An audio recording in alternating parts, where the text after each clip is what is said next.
All right. Well, welcome everyone. Thank you for joining us today for today's session, Outreach to Offer Leveraging Relationships for Your Next Career Move. My name is Hank, and I'm an Employee Engagement Manager in our Career and Professional Development team at WGU. And we are honored to have to be joined by Dr. Tuyet Case, Business Development Manager at Eckerd Connects and former WGU instructor, as she shares her expertise in building a career through strategic connections. I had the pleasure of connecting with Dr. Case during my outreach to employers for internships and career opportunities within their organization. And over the past few months, she has been a great resource for career opportunities and sharing her expertise in the workforce. In today's session, our conversation will be geared around networking, experience, and how to go from an initial professional greeting into a concrete offer. And with that being said, I am going to pass the mic over to you, Dr. Case, for a brief introduction and to kick us off. Thank you. Thank you so much, Hank, and welcome everyone. I know we have a little bit of a small group right now, so I do hope that as you have questions or comments, please type them in the chat so we know that we're not alone here. Um, I am, as Hank said, Dr. Tuyet Case. I live in Tampa, Florida with my Navy veteran corpsman husband. We have one son and two beautiful grandchildren that I love to spoil, ages 10 and 11. A little bit more about me. I am a non-traditional college student. I am also a first generation college graduate. So I'm not sure if anybody can relate to that, but those, you know, being a non-traditional student, you take a route that's a little bit different. So I did start out working right out of high school.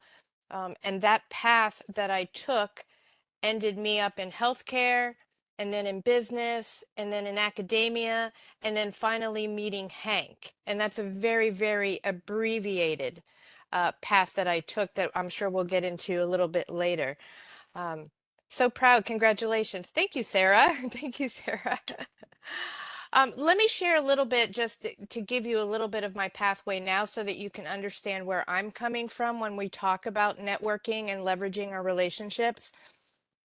I used to work down here in Florida for Allstate.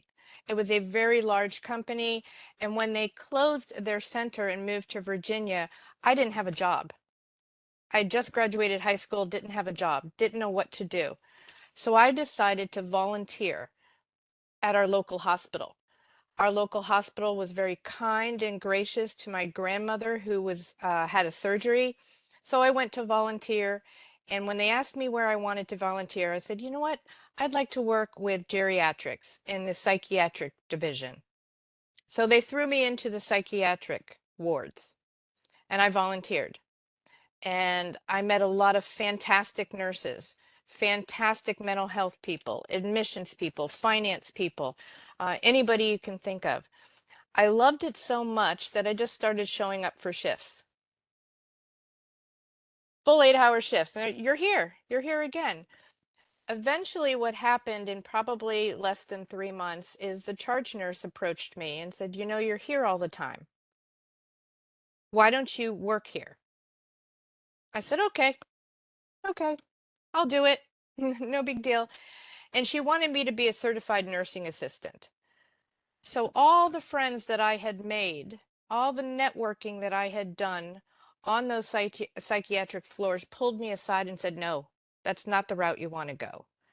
And they started pushing me further into mental health and being a mental health technician, which is now probably more called a behavioral health technician. So I pushed back a little bit and said, I'd like to do this route. And because I showed up, because I was a strong worker, I got my way. And they put me through intensive training in the hospital, and I ended up being a mental health tech. At the same time, I decided to go to school. Said I better go to school and do something. And I went ahead and I got an undergrad, pre-med undergrad in biology and biochemistry. By that time, when I graduated with my 4-year degree, I wanted to get out of the hospital. I wanted to see what else I could do. And I just started applying. And I applied and I got interviews all the way over in California for a research scientist position, but I also applied for Eckerd. And when I interviewed, I wasn't the best candidate, but they chose me because of the passion I had for helping other people, specifically adolescents with behavioral problems. So they hired me. Minimal experience, just a degree. And I worked there for a couple years and they said, okay, you need something else to do. They pushed me into business development. So I went into marketing. Did that, had a great result.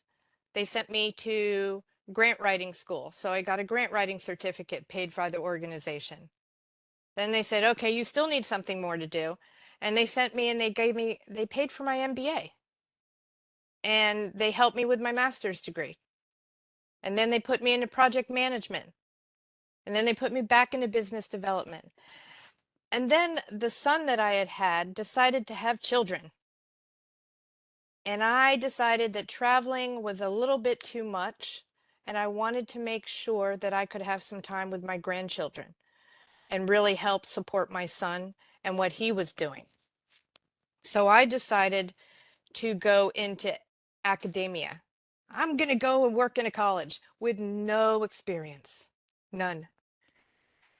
And I did not know how to begin, but I knew I wanted to do online teaching because that would give me some flexibility to be with my family. Again, not really knowing anything and not knowing how online universities work, I decided to take the first job I could get, which was a student services support coordinator, barely $20,000. And I worked that job for a year, learned everything I could, made friends, won a couple leadership awards, got some great recommendations, and decided, I'm going to go a little further and I'm going to apply to WGU. Saw the commercials, saw the owl, said I'm going to apply. And I saw program mentor. I said, well, I like to help students. I'm good with listening. I'm good with cheering people on. It took a year to get into WGU as a program mentor. And when I got in, I was so excited. The training was spectacular. Loved it.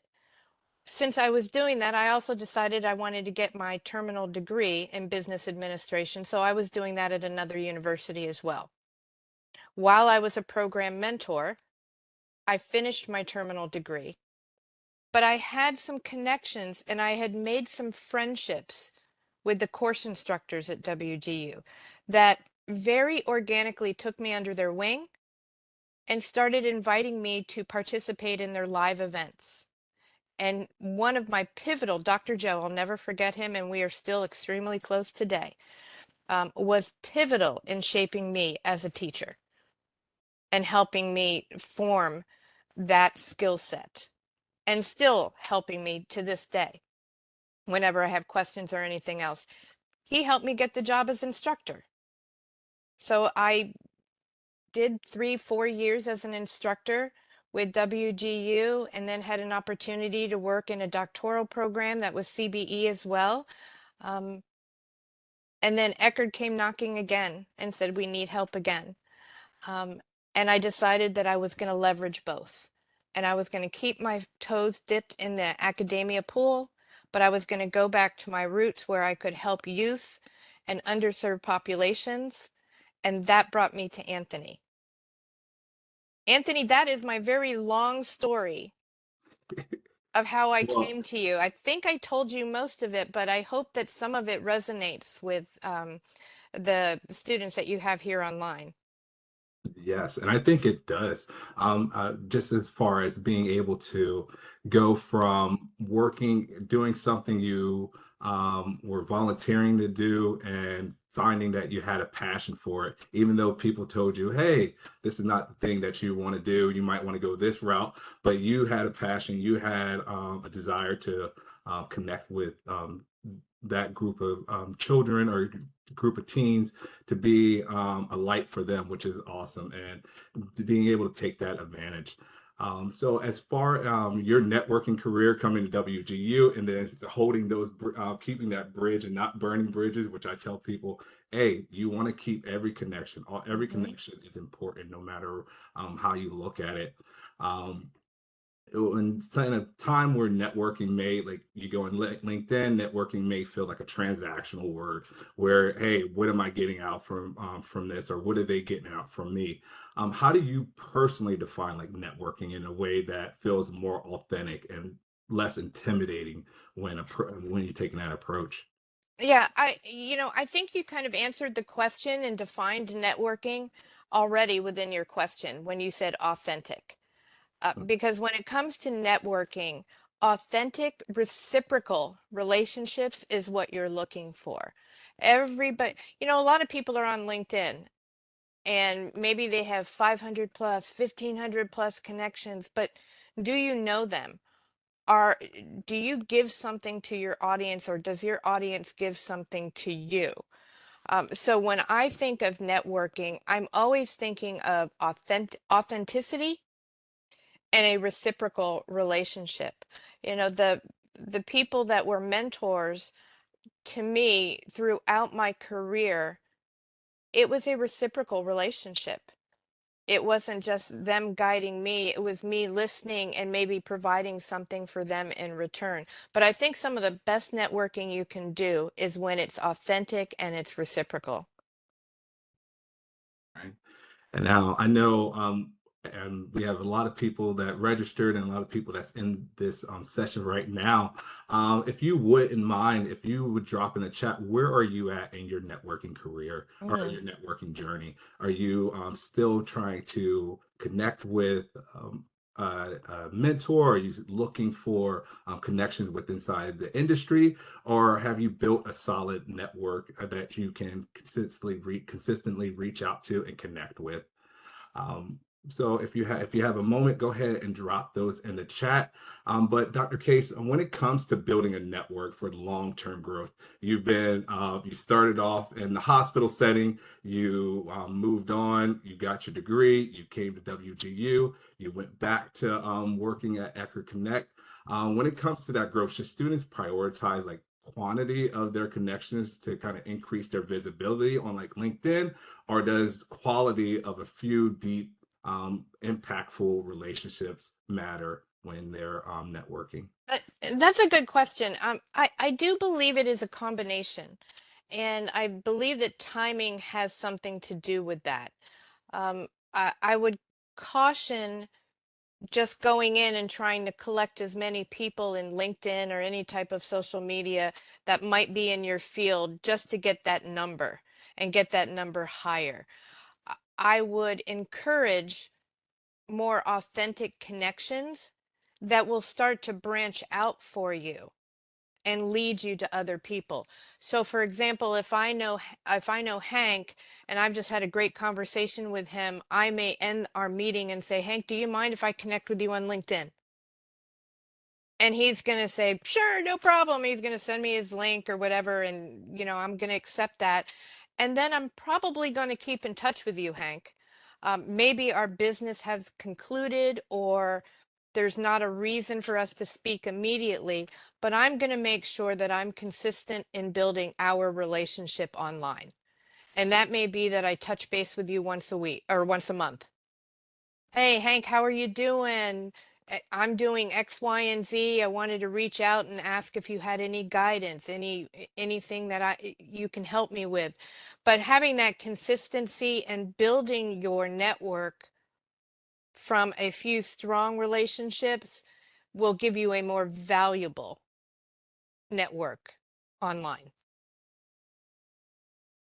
If we're And I talking specifically about online, I mean, it's going to look a little bit different in person, but I know that we're a very hybrid population right now between in person and virtual. So you definitely can build relationships across the country um, easily virtually. But again, being authentic, building trust in those relationships is really important. And look at Addison saying networking can feel a bit overwhelming. There are so many people we meet both in our professional and personal lives. Do you have any tips of making networking feel more manageable?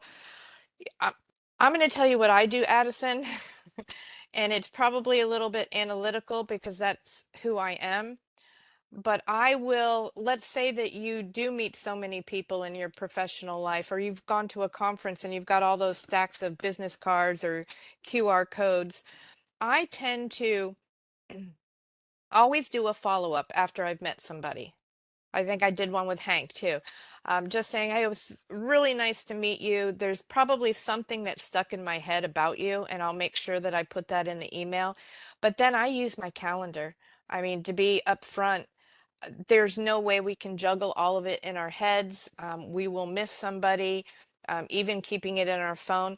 I tend to put people in my calendar and say, it's time to follow up with Hank.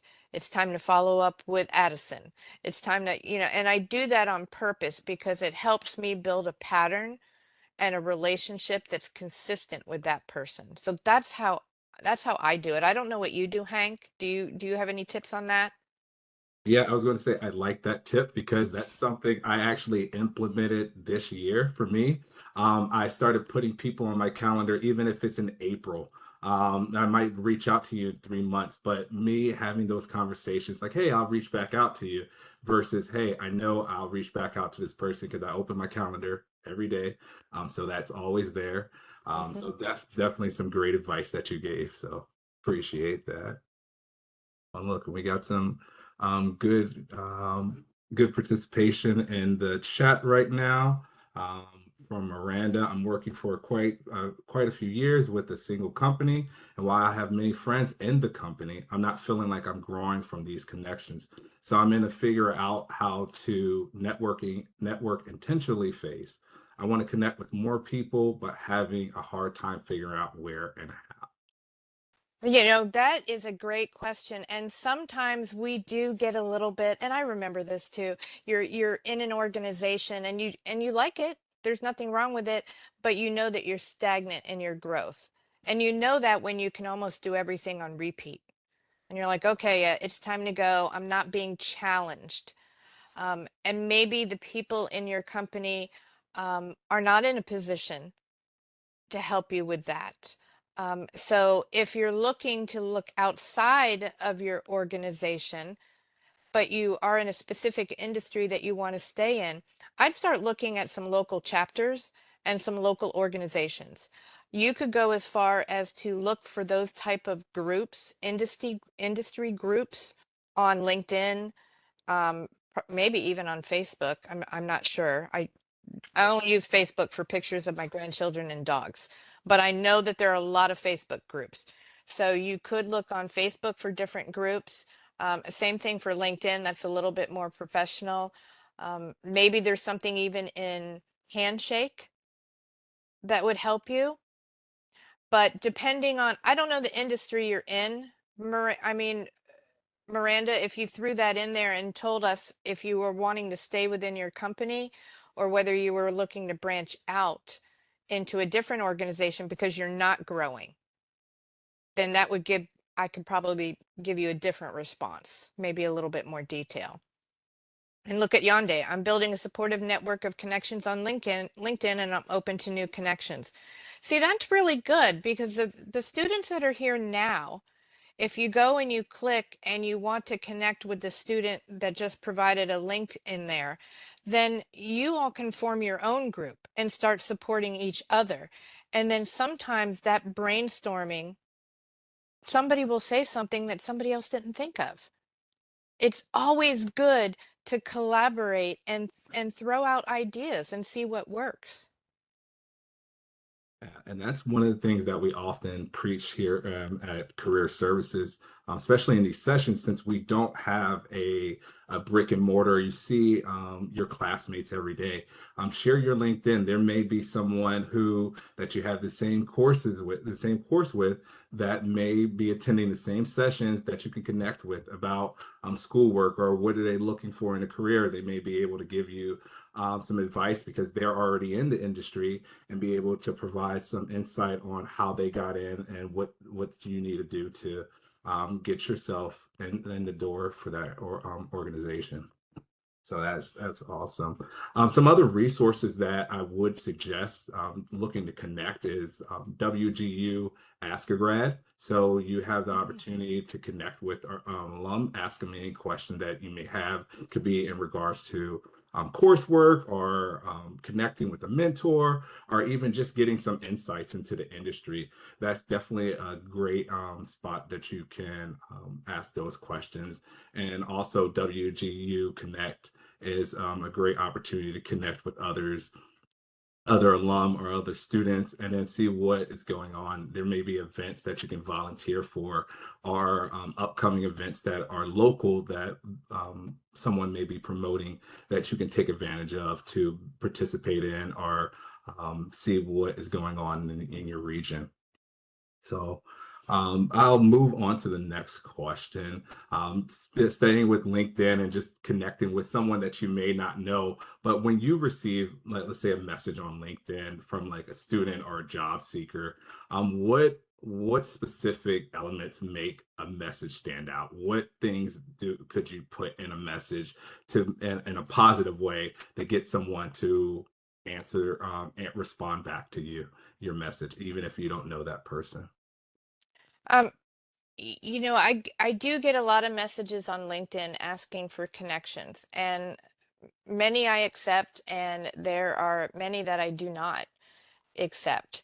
Um, if somebody is reaching out to me on LinkedIn, and I can only speak for myself, I'm looking for some very specific things, because if you're meeting somebody for the first time, whether you're face to face or you're online writing an email asking for a connection through LinkedIn, your professionalism matters. So being respectful in your tone, explaining why you are reaching out, and having a really good passion statement for why you wanted to connect with me.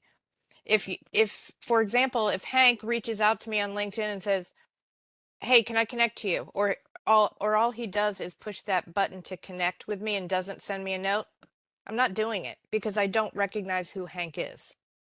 But if he requested to connect with me and said, "Hello, Dr. Case. I want to take a moment to introduce myself. I am X, Y, and Z. I work in X, Y, and Z, and I'm looking for mentors and guidance on X, Y, and Z." I am more inclined to accept that invitation and respond back to Hank because he's explained why he's wanted to reach out to me. He has given me some passion. He's explained his why behind it. And I'm going to select that person, Hank, over the person who just wants to connect with me and doesn't even explain who they are. Really, think of it as your first impression. And even though it's virtual, you're going to stick out more if you take that 5 minutes to draft a quick introduction of who you are to the other person than the other person that just pushes a button. You will stand out more and probably get more connections and more valuable connections by just saying who you are and being present and respectable. Yeah, and I love that advice because I think we get so wrapped up in trying to build a lot of connections, and not realizing that person on the other end does not know what you're looking for, what your intentions are. I'll even go a step further with that, connecting, putting a message in there, being able to just connect and follow that person. See, commenting on a post that they made, or sharing something that is very inspirational to you that they posted or shared out. Just kind of building that connection. So when you do decide, hey, I really want to connect with this person and get some advice, now they are able to look back and like, oh, this person has commented on a couple of my posts, or you're already building interactions with some of the things that they are promoting, or some of the things that they're passionate about. So you're built being able to find a connection without necessarily having a personal connection with that person. So that's a great takeaway. And I'll flip to the other side. We've been talking about LinkedIn for a little bit. Now, if you were looking to build outside of online connections and you want to build an in-person connection, what are some networking skills that you would share with students to focus on that will make a lasting impression at like a career fair or some type of networking event that's in Ah, person? yeah. So let's say we are at a networking event or a meet and greet or some type of mix and mingle, but something that's face to face. Um, Again, first impressions matter. So we're going to dress appropriate to the event. I think dressing business casual is a safe bet depending on the event that you're going to. But for if we were going to a career fair or some type of networking career fair, again, a business casual is something that should be expected. You want to look your best. Um, you want to dress for the role you want. So dressing and making that first physical impression is important, but also again having that etiquette and introducing yourself, shaking a person's hand, explaining who you are, and doing all those things in an authentic manner. So what I mean by that is if Hank and I are in a networking event and I want to approach Hank, and yeah, I know that he works for this great company and I really want a job with them. I I'm not going to go up to him and just kind of run up and bum rush him and say, I need to talk to you. I need a job with your company." That is not the approach of professionalism that you want to give. I mean, you're going to be a college graduate or a graduate student. You want to be professional and show that other person who they would have inside their organization, who you would be. So I'm going to probably walk up to Hank, make sure he's not speaking to somebody else, and say, "Excuse me, I wanted to take a minute to introduce myself. I'm Dr. Tuyet Case. I love this company. I I have heard or I read X, Y, and Z about this company and it fascinates me. I'm wondering if I can have a conversation with you."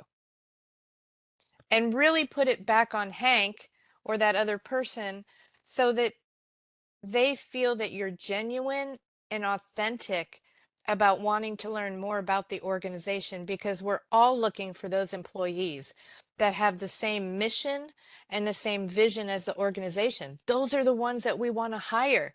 Even if you don't have a lot of experience, but if you have the right etiquette, you have the same mission, the same vision and passion for what we're doing, we want you as employees. We just want the approach to be professional.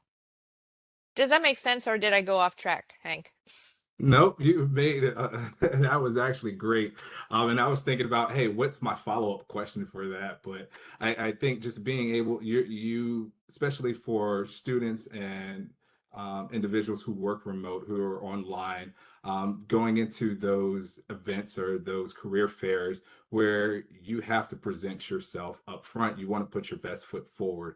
And you hit the nail on the head when you mentioned, hey, who am I? Who do I want to portray myself when I'm meeting out in these events? So that's great. Now, as far as your journey, and I know you mentioned getting your foot in the door, and hey, you took a job at WGU, but you had bigger plans.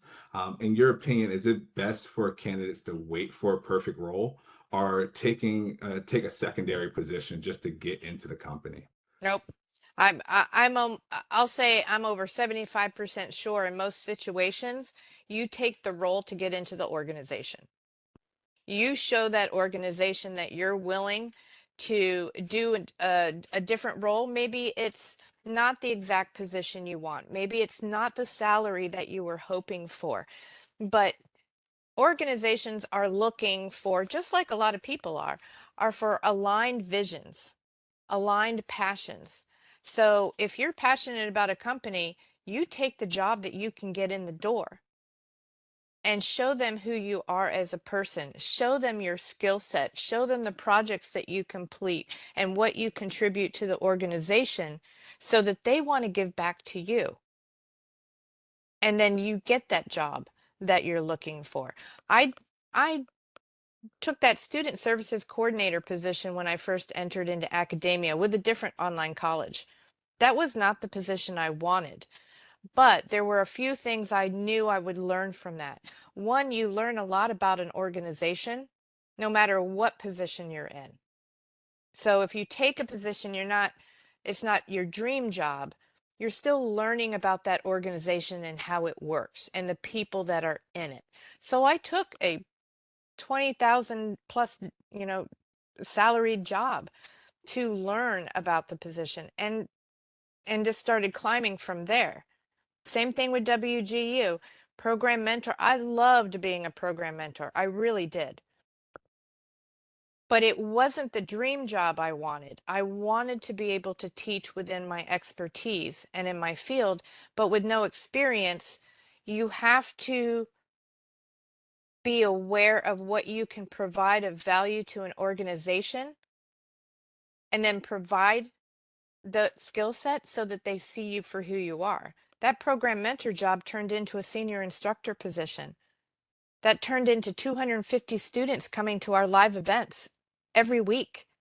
It was amazing. It was amazing. And I still keep in touch with many students today. So no, I'm going to say that you take a job to get into an organization.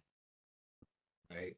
And I looks at when you're taking that job in networking, I was going to mention everyone that you come in contact with can be someone in your network. Mhm. Doesn't matter what role they're in, even though you're trying to get to a specific role, but that coordinator or that secretary that you meet at the front desk may be an entry point or a connection to kind of better understand the role or better understand the organization.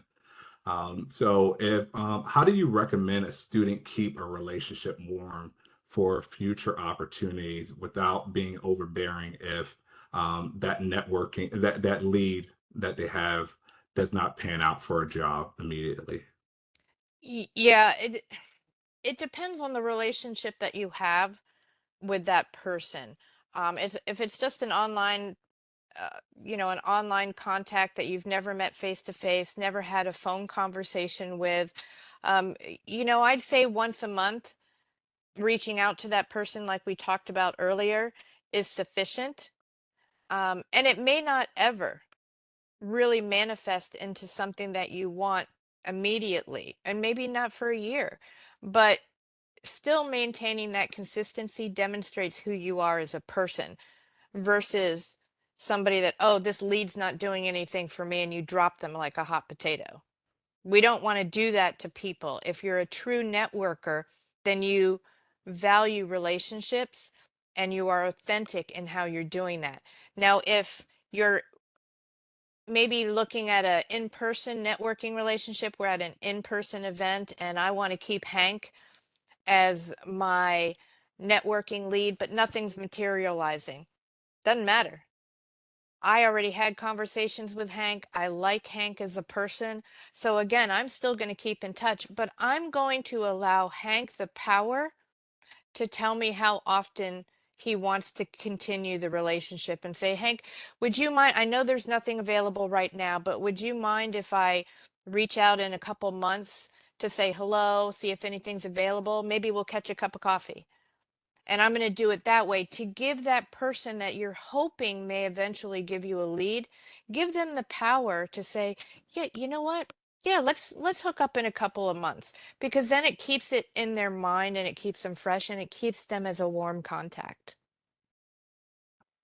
And that's a great example about keeping that contact warm, especially on LinkedIn where you're posting things or you're seeing people post about what's going on in their day-to-day life, and that's a real entry point for someone that you're trying to build a network with, and they see something that may be interesting that you're doing. So being able to kind of share, hey, I have this person that I'm connected with, this is a great opportunity for them. Let me share this with them. Or even finding those touch points, like you mentioned, putting it on your calendar to follow up with Mhm. someone. There's always key times that you can reach out, especially at the end of the year. Reaching out to someone like, "Hey, I hope everything is well. These are some of the things that I've accomplished over 2026. Definitely want to Mhm. reach out to you to follow up with you and make sure all is well." So it's not being overbearing that you're continuously pestering someone, but just kind of sharing a professional update with them. Maybe you got a new job, or maybe you completed a course, and that's something that you want to share out with your network, and that's okay to do so in that regards. Right. So I'm going to kind of jump around here just a little bit. Now, while many people would say, "Hey, I need a mentor," or "I'm looking for guidance," or even some advice, there is a significant difference between having a mentor and a position that you're working with versus someone who is going to root for you behind closed doors, or someone that's going to be your champion. In your experience in the workforce, what specific steps should a student take to earn trust of a mentor so they will become a champion for them in their career journey?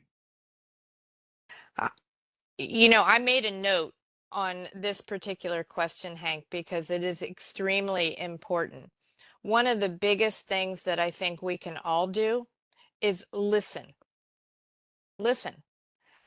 If you have a mentor and you are building that relationship and you want to catapult that relationship to the next level and do it in a genuine manner, you need to listen. Uh, Mentors want to help you and they want to support, they want to rally, they want to give recommendations, they want to pick up the phone and say, "Hey, I know this great person that would be perfect." They want to do that. But within your relationship with that mentor, you need to listen to the mentor and vice versa. The mentor is listening to you because they're trying to figure out where you want to go, what your skill set is, guide you on to some paths that may work for you. But it's important to listen to your mentor.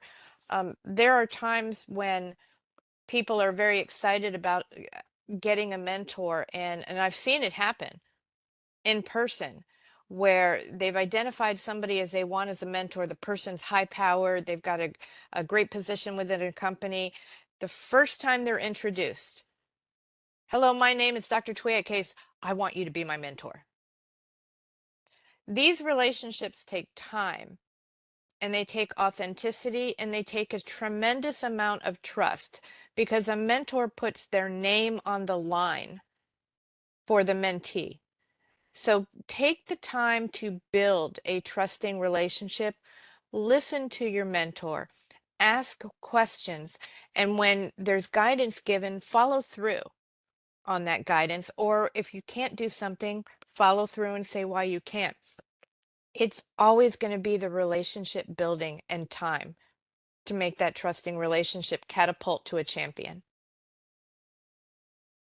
And that's some great advice there, especially that time piece. Mhm. It definitely takes time. It's not that you're going to build a huge network right away, but if you are looking for something specific, or you're trying to build that quality over quantity network group, it's going to take time for you to find the right people, to find the right group to have your back when you're out looking for an opportunity, or if you're trying to network.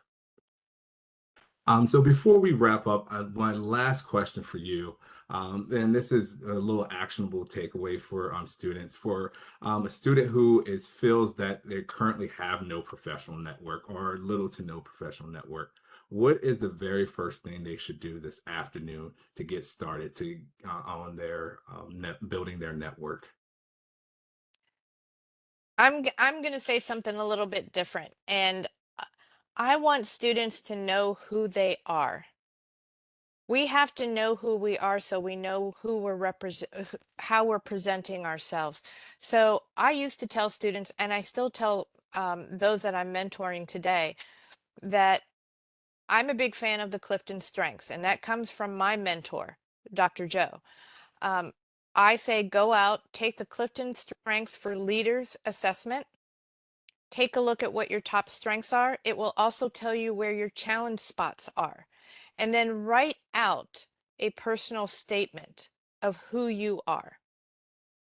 Once you know who you are and you have that statement written for yourself, identify the areas, the industries that you want to start building networks with. And then split your time between online and in person, because there's still a lot of value in meeting people personally, one-on-one. So maybe you're going to do 2/3 of your time networking online. Figure out the industries and start researching the organizations that you align with, your value system aligns with, that's within those industries, and start looking at those websites. Really understand those companies. A lot of companies have mentorship programs. They have mentors already. So you can find them within those companies. You can find them on LinkedIn. You can write out a very nice and professional introductory statement on LinkedIn to that person, saying what you're looking for, who you are as a person, why you chose them, and really bullet that out. So number one, know who you are and write that personal statement. Write a paragraph of who you are that you want to present to the world. Excuse me, that you want to present to the world. Know the specific industries that you want to look at. Research the organizations that you like within those industries. Within those organizations that you identify that you value and match your value system, look and see if they have mentorship programs. Look at the leadership there, and then start connecting the dots between those organizations, people, and LinkedIn, and or if they're in your local area. That's how I would start, Hank. And I love all those tips there. Being able to find out who's in your area and being able to connect with them definitely makes a difference. Being on LinkedIn is great, but if you have that opportunity to meet in person, like you mentioned Mhm, earlier, have a cup of coffee or just meet up and talk to them about something other than the industry that they're working in, mhm. definitely kind of builds that long-term connection because you don't know what other people are into, and that may be a deeper connection that you had and kind of foster that relationship down the road. So thank you for that. Sure. All right, so we're going to open it up for a Q&A session. We have about 10 minutes left in the session. Definitely want to open the floor up and I give you the opportunity to ask questions. If you would like to, you can drop your question in the chat, or if you would like to come off mute, we would love to hear you ask questions. Dr. Case is very passionate about having conversation and supporting students throughout their journey. So we have her here, but also this session will be recorded. I am going to put our survey link into the chat, so please take the time to complete that survey and let us know how we did. And I am going to check to see if we have any questions yet in the chat. I did want to, I think Miranda is still here, Hank, and Yep. Miranda had made a statement earlier on, and I wanted to circle back to her to make sure that we didn't forget her. But she had made a statement that she wants to branch out of her operational role in a workman's comp billing company, and she's wanting to explore different industries, moving more into project management roles. So that's a whole bunch that you're talking about right there, Miranda. So I would I would want to know, do you have project management experience? Um, because that would be a plus. Do you have any of those certifications? Not always necessary, but a plus. I mean, again, my specialization is in project management, so I enjoy that area. Um, if you're wanting to explore different industries, I would do what Hank and I just talked about. I would identify and make a list of the industries that you are interested in. And then within those industries, find the organizations that you align with. It takes some research, it takes some looking. And then once you find those organizations that you believe align with your value system, then you can start looking both locally and on LinkedIn and start making those connections. But again, when you start talking about project management roles, I don't know how to answer that without understanding if you have project management experience or you're looking to get project management experience. Because if you are, then you start looking at roles that are called project coordination. That's the entry level into project management, and it's a great way to start recording your hours for project management and maybe getting that certification if you're looking for that. That's some great advice. I didn't know that either. So that's something I'm gonna put in my back pocket to pass along as well. Yeah. Kind of get in the door. I know a lot of people are project management is a degree that a lot of people are pursuing. So that is definitely something that you can look into. Oh, Miranda. here she is. I have a project management experience and I just recently crossed my 5 years of experience to get my PMP. You're so close. Yes, good for you. So with that, so I just recently crossed my 5 years of experience to get my PMP certification. So if you're going to get your certification, it's a plus. And I'll tell you this, Miranda, if you get that certification, you open up a huge amount of doors. So I'm not sure how much networking you would even need. Project managers are needed in every single industry. Every single industry, education, healthcare, construction, everything. Um, I'm really excited for you, but you could do a simple Google search and find many project management positions, even teaching. Teaching is, there's a lot of project management courses that require the certification over a terminal degree. You just opened up a huge amount of doors. So whatever degree you're getting at WGU, because I don't remember that, apologies. I know it's got to be a bachelor's or a master's. And then that PMP certification, sky's the limit. Sky's the limit. It is, I do believe the certification is worth it, Miranda. Miranda is asking that, that's good to know. It's always so hard to tell if the certifications are worth it. For project management, it absolutely is. Absolutely. Good for you. Great. Any other questions while we wait? We have a few minutes left. Yay. That's very exciting. Let's see. Any other questions that we have? We have a few minutes left. Like I mentioned, we do all our sessions are going to be on YouTube at our career and professional development webpage. So take advantage of that on YouTube. And if you have any opportunity to check out our career and professional development page, we do have a ton of resources there to help you with your career journey, from interviewing tips to resume writing, or even just a list of all our upcoming sessions. You can definitely find those on our CPD website. I do want to know from the students that we have remaining, I think it's Ezra, Harps, Sarah, Miranda, of course, and Yonde. What, and I can't help it, Hank, I have to ask, is this type of live event, is this helpful for you? If you all, I know some of you are on your cell phones listening, but could you type in the chat and let me know, or is this a topic that is helpful? Was today's discussion helpful for you? Do you feel like it was a value for your time? And tell the truth. Be upfront with us, because we can't improve unless you let us know. Harps, okay, yes, indeed. Great, great. I love to have feedback, because I don't want to bore a student, but I want to help a student. So I certainly want, to get that feedback so that I can be helpful in any way. Miranda, I'm so glad I'm, yeah, we're pretty passionate.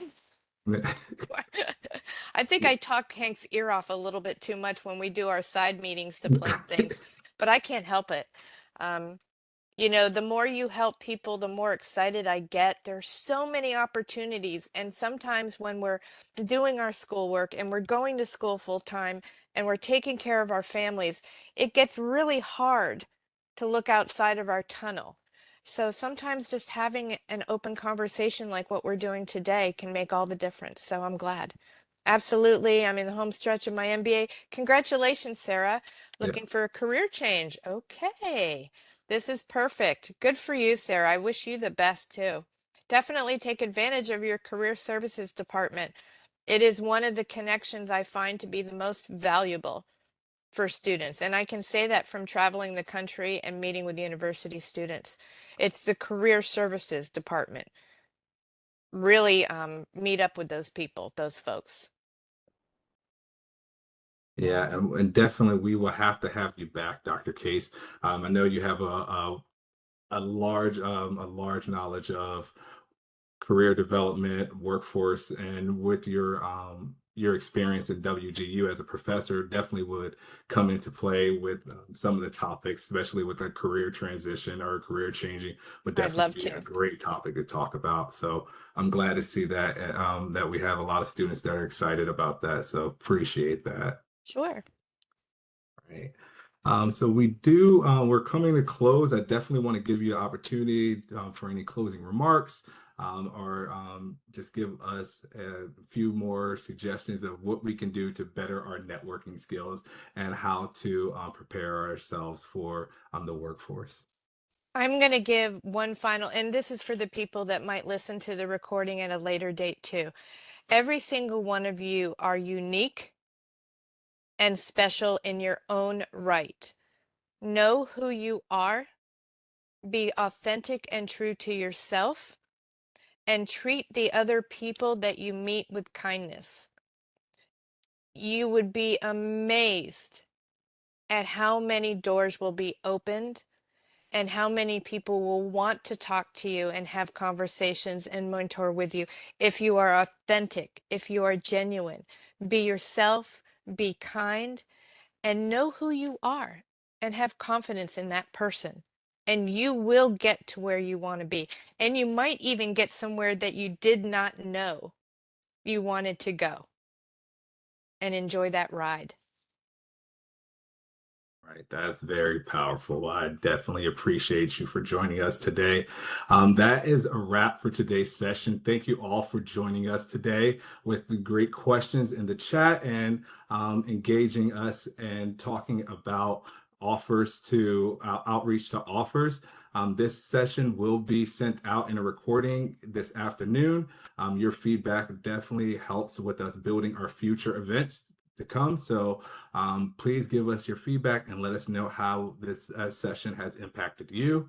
A big thanks again to Dr. Case for sharing her insights and being willing to join us to talk about her experience today. It's always inspiring to hear directly from someone who's actually in the industry and how meaningful the work they're doing is happening in the community. I thank you again and take care, everyone, and have a great day. Bye.